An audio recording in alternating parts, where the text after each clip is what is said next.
What's your definition of happiness? Oh.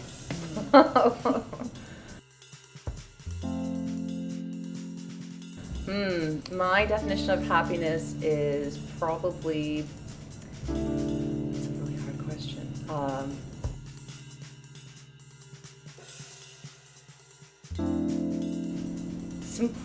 Simplicity, right? Something that is simplistic and it just comes so naturally. You don't have to work hard for it, and something that, just brings you joy.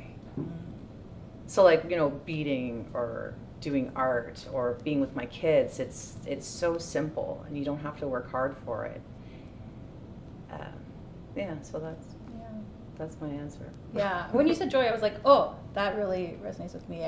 Whenever I think of happiness, I think of laughter. Mm-hmm. And like the simple things, the easy things, the things that life should be full of are laughter and the little things, the easy things. Oh yeah, and that's most happiness, definitely. right? Like that's Yeah, definitely. Who's the most famous person you've met? Define meet. Like I've been near. Is that meeting, or is it like talking with them? Meeting? I wish you could go into more detail. Oh, if only we had some clarification. I guess it's really up to you. What you decide. Well, one time when I was in my early university days, I went to Toronto to see a production of Blithe Spirit, and it was really wonderful. And Angela Lansbury was in the starring title role. It was incredible. It was a really cold winter day, and we, as young little people, were like, let's go to the stage door and get everyone's autograph. Everyone we meet, Angela Lansbury, the icon herself. And we got there, and they were like, it's very cold, she's very old, she cannot stop for anyone, but you walk by and you can get your pictures and say hello. And so I was like, oh, goodbye. And she just like walked by to her limo, and I yelled after her, watch out, she's precious cargo. So I guess she's probably the most famous. Oh, I love that. Yeah. That's cool. What about you? For myself, I've met a lot of famous people working in the industry, but this one sticks out. So when I read this question, she popped into my head. So I met Jane Goodall. Yeah. So that she's really super cool. It was in Burlington, and she was doing a tour and talking about all of the things that she does.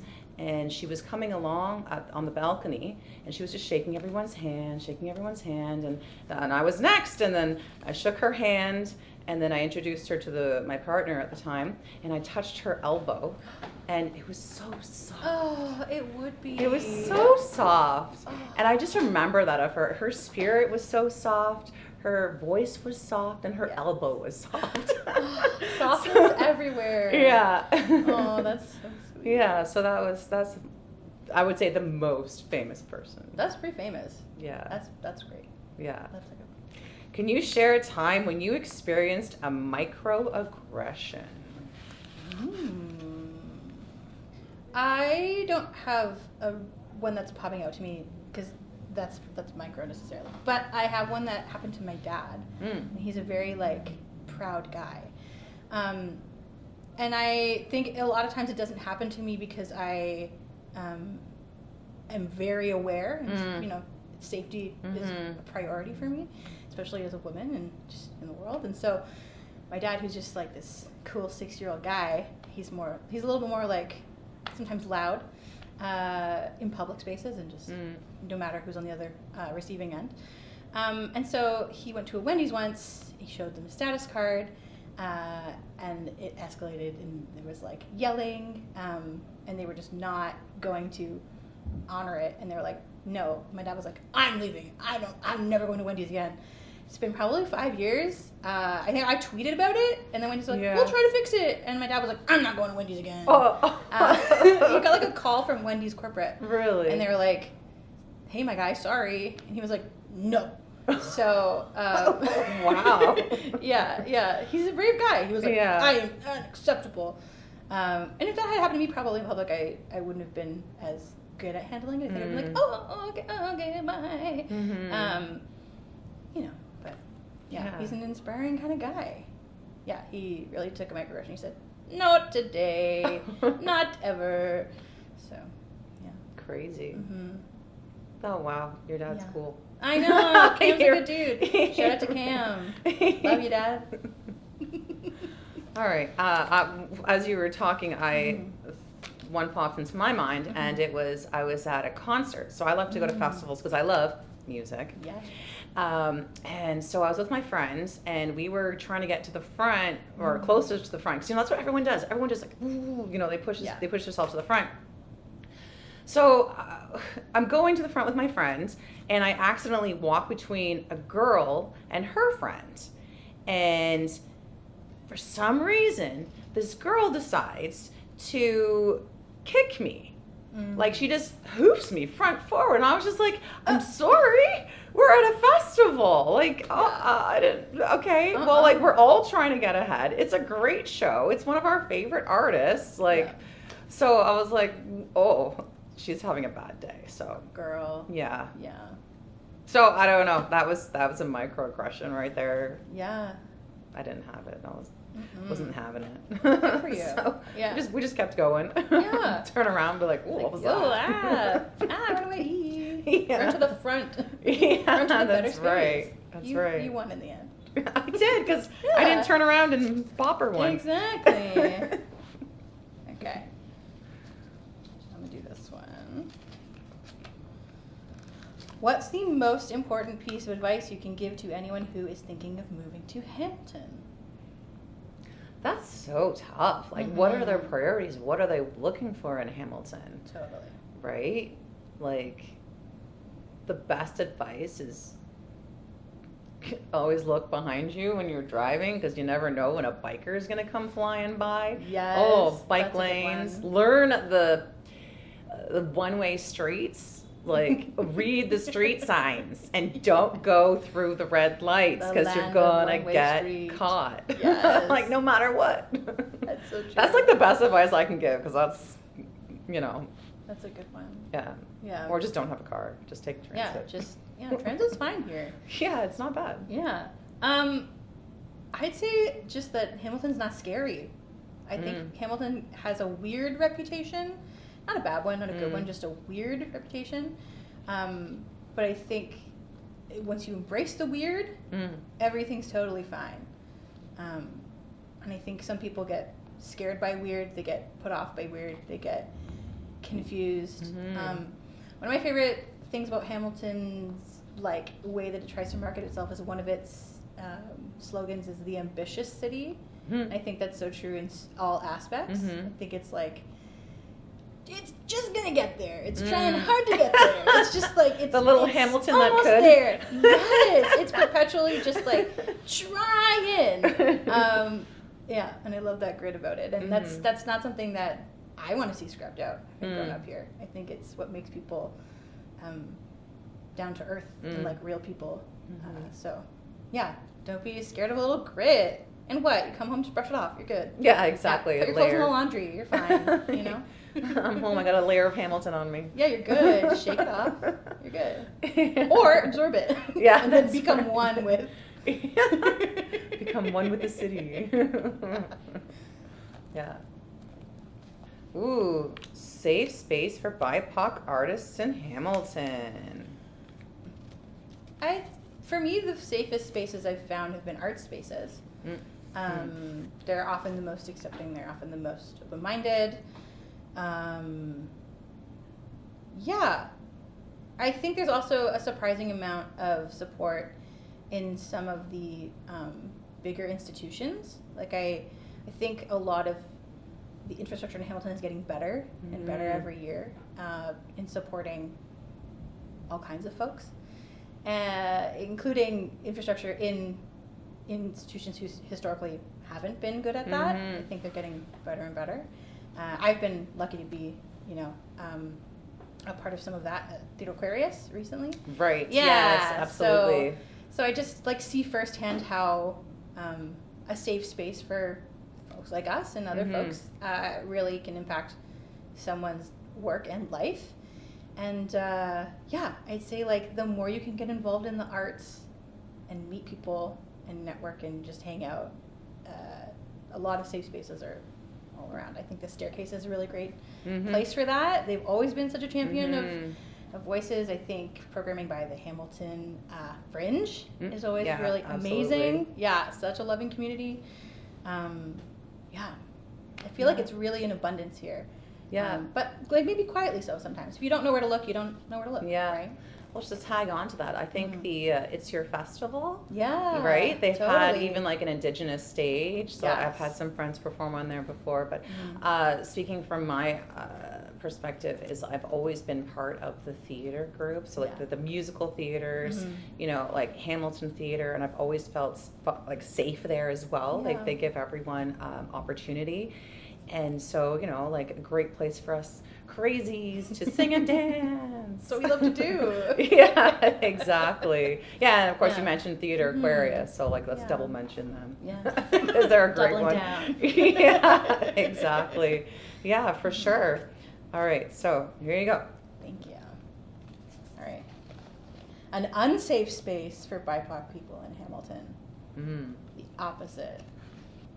I don't think I've ever really experienced that before. Because even being invited to the Hamilton Club, which is a very important club in Hamilton, you know, like they have Lohifa, who is a person of color, and she's a beautiful Black woman who is so prominent, and they've had, you know, it's very, the whole place is very well known just to be white men only, and women had to come through the side door. Like that was the goal of that whole Hamilton Club, elite. But now they've opened this space. Like I was a guest, and you know they've had just so many, like the diversity of the people that were in there.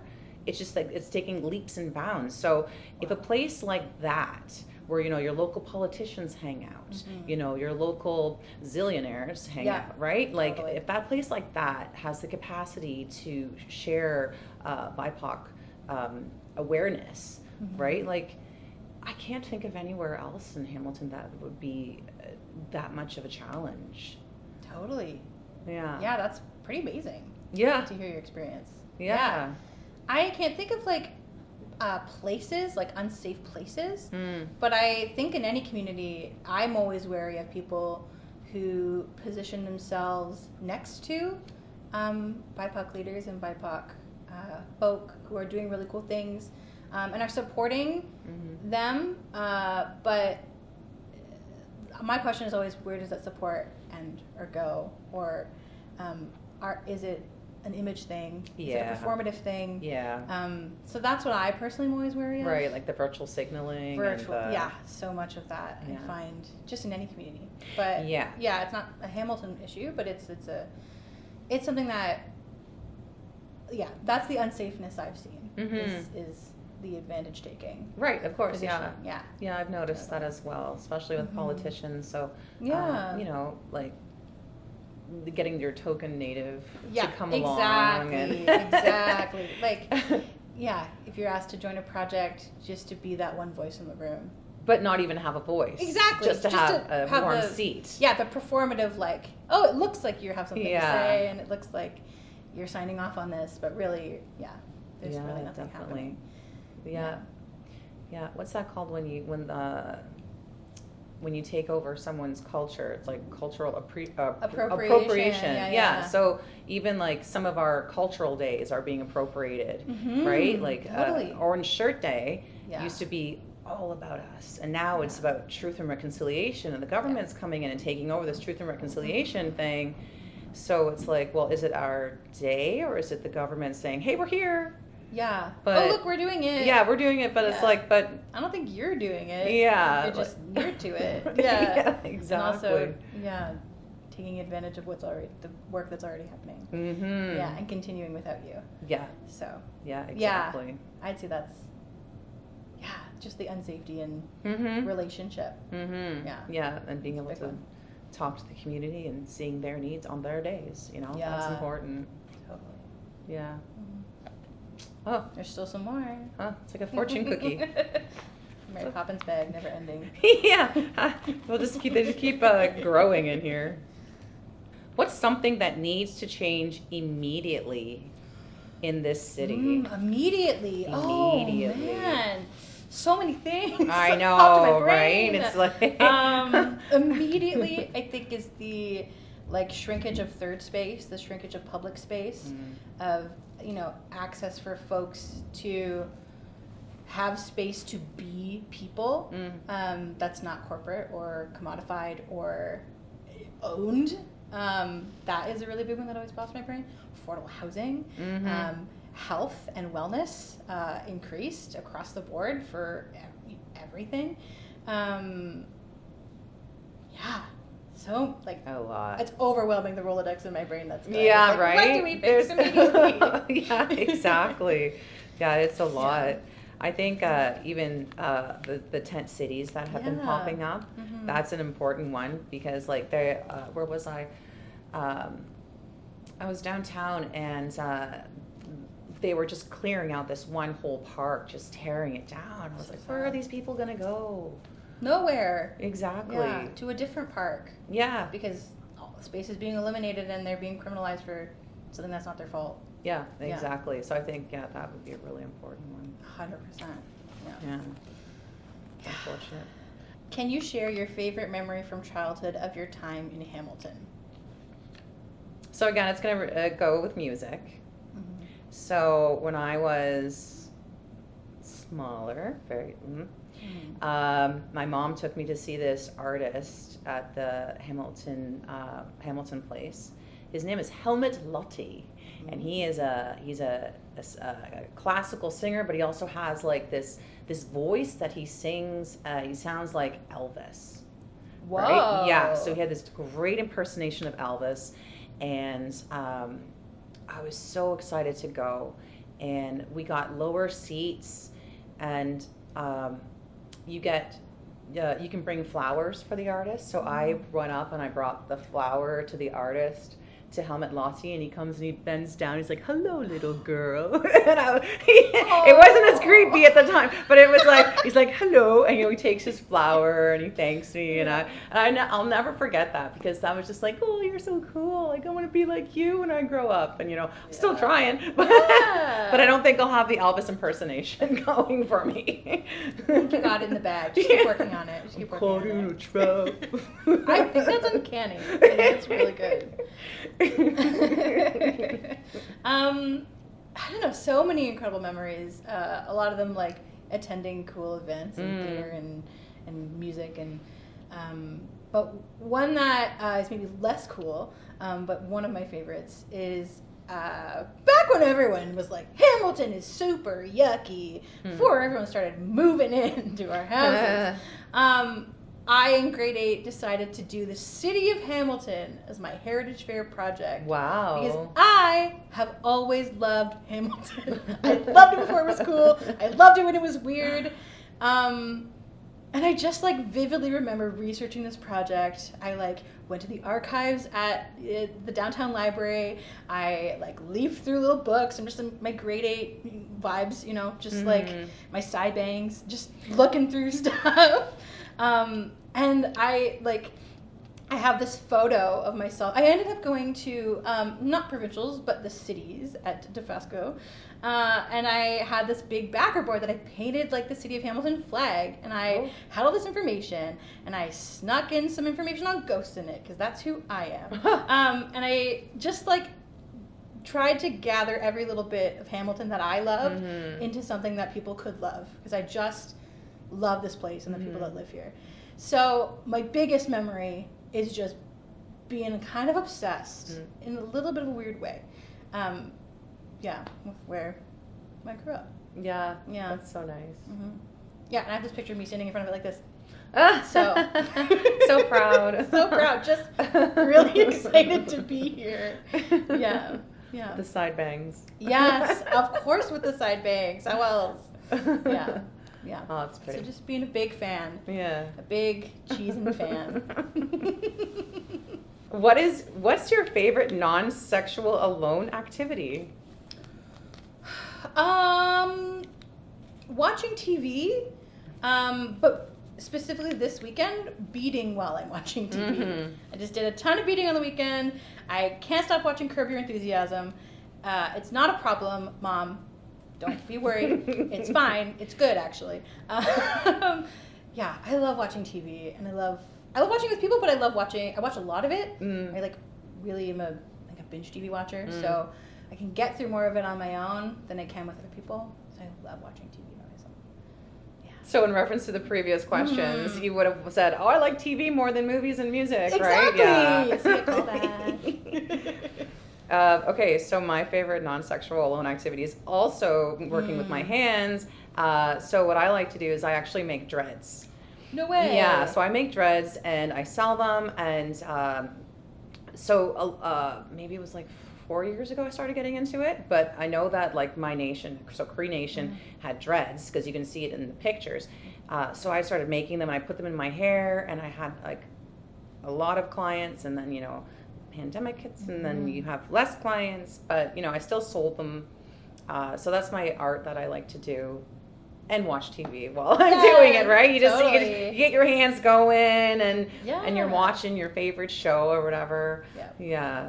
So I just finished The Circle, which is a social media experiment. Yes. Oh, best piece of advice you have ever received. Life is like a train, because it keeps going. Sometimes it stops, but it keeps going, and you have to enjoy what you see, because if you don't look out the windows, it's gone. And enjoy the journey. That's really beautiful. That's a good one. Yeah. I love that. How about yourself? Mine is mine's a Cam original, a Cam Billings original. It's not, but it's what he always said and always says, and it's, I don't know if it's the best advice. It's great advice, but it's the one that sticks with me, and I think that's probably best advice if it sticks with you or sticks to you. And he's always saying, "Walk to the beat of your own drum," which is a classic. Just do what you're doing, and don't be worried that it's different from other people. Well, that served me really well. Because I'm constantly doing things other people are not out here doing. Yeah, of course. Yeah. Yeah, you're walking to the beat of your own drum. Yeah. Totally. I love it. What's the cringiest thing you've ever shared on social media? Oh, this is funny. When I was in first year university, we pulled a few all-nighters, like you're wont to do in first year university. And my friends coined this phrase, Carly at night, because when it's nighttime and I haven't slept, I get strange. And then they were live tweeting it at the time. And the very first tweet of that whole series, which is, I don't know if it's still out there, don't go looking. I don't care, it's fine. But the first tweet I distinctly remember, because it was live tweeting what I was doing, I was lying down in bed eating rice, and I said, I don't think I've ever eaten rice lying down before. And I said it in that voice because I was realizing I've never eaten rice lying down before. You're having an epiphany. Yeah, I'm like, I've never been lying down eating rice before. Yeah. And then hashtag Carly at night. So that definitely lives somewhere on the internet. Wow. So that's probably the cringiest. But I think it's particularly funny. So. Yeah. I have a hard time, like, I don't know, some of my favorite genres of things that I make are cringe, like cringe comedy specifically too. Oh, that's so good. Yeah, and so like that's important. Everything I post is cringe, like could be cringe at some point. Cringe is hindsight, I think. So, yeah, but that's probably good. Carly at night. Yeah. Oh, I love that for you.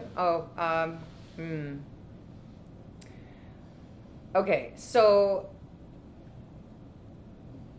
my ex found this picture of me when I was, I used to work for this little MLM company called Undercover Wear, and we sold like lingeries and all of this stuff. So we were having a fashion show because it was like one of the parties, and we were, all with all the sellers and stuff. And I put on one of these lingeries, and I was doing this fashion show, and a picture showed up on Facebook of me, and my ex was like, look at you. So, you know, me being like a petty person, I posted it on my Facebook, and I was like, well, I look good, you know, just being all ratty about it, and it didn't look good. But anyways, regardless of that, I'm here for a little bit of petty. I love it because I think you know, I think a little bit of calling each other out is healthy. Yeah, so. Yeah, exactly. No, maybe that was the pettiest thing I put on Facebook. Maybe not the cringy. I love it either way. It was pretty bad though. On Facebook. Yeah.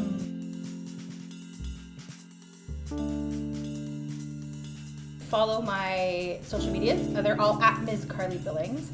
And also, I co-created a theater company here in Hamilton, based in Hamilton, Toronto, called Afterlife Theater. And you can find us at Afterlife Theater pretty much everywhere as well. Or afterlifetheater.com.